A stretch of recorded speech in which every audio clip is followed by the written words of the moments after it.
So thank you for having followed this short presentation of the game. There is much more in this game as this little example has shown. And if you go to one of the other scenarios in the game, you will see much more things like naval units, weather.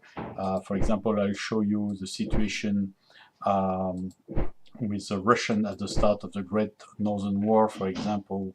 The game has a different scope. Here, as you can see, the whole map is available and not a constricted region. You can see the big depth of Russia with a lot of troops. Peter of Russia available here. You can see my shortcut.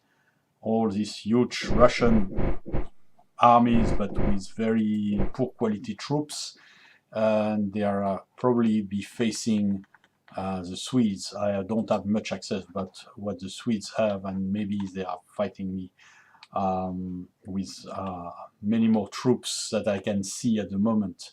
Of course, I am on the offensive here, but I will be able to fight on the sea, try to capture their trade, send the Danish Navy here, which is quite big, to blockade the Swedish ones.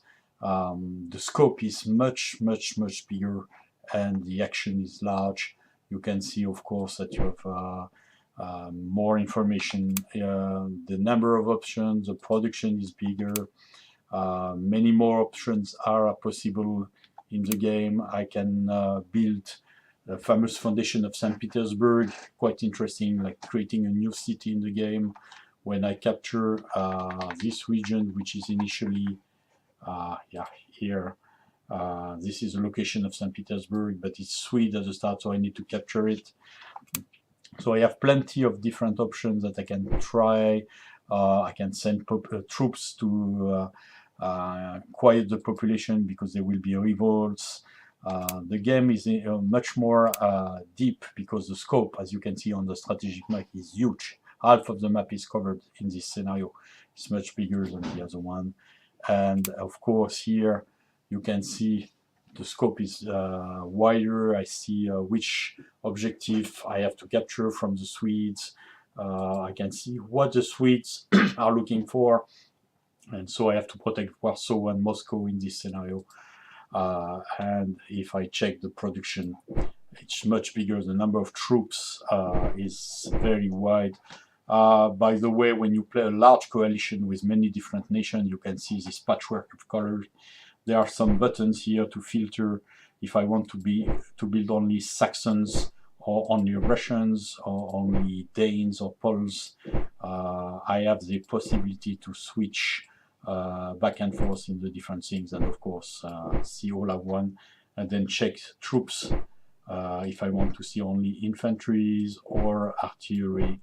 The game offers a different set of buttons, which is quite interesting, knowing that, of course, the colors will help me select where I can build things. Like, for example, this this Danish ship of the line can be built in only the Danish ports here. So, of course, the game offers these big campaigns. You have the Northern War. You have also, quickly, I'll show you here, the 1709 Spanish Succession campaign. Here it's a shorter scenario. It starts later, so a lot of action has already taken place into the game, and you can see the strategic situation is very different. If I check the different positions of troops and nation here, it's a much wider scope. Let's see, for example, who controls what. You see the French in blue, the Spanish in yellow. The troops are bigger. Here we are at the start of 1709 in April, and surprisingly it's cold and winterish everywhere, because the game models things very important, like what was called the Little Ice Age, where the winter of 1708, 1709 was the worst in history, with millions of deaths and a very severe winter. So the games reenact this kind of position.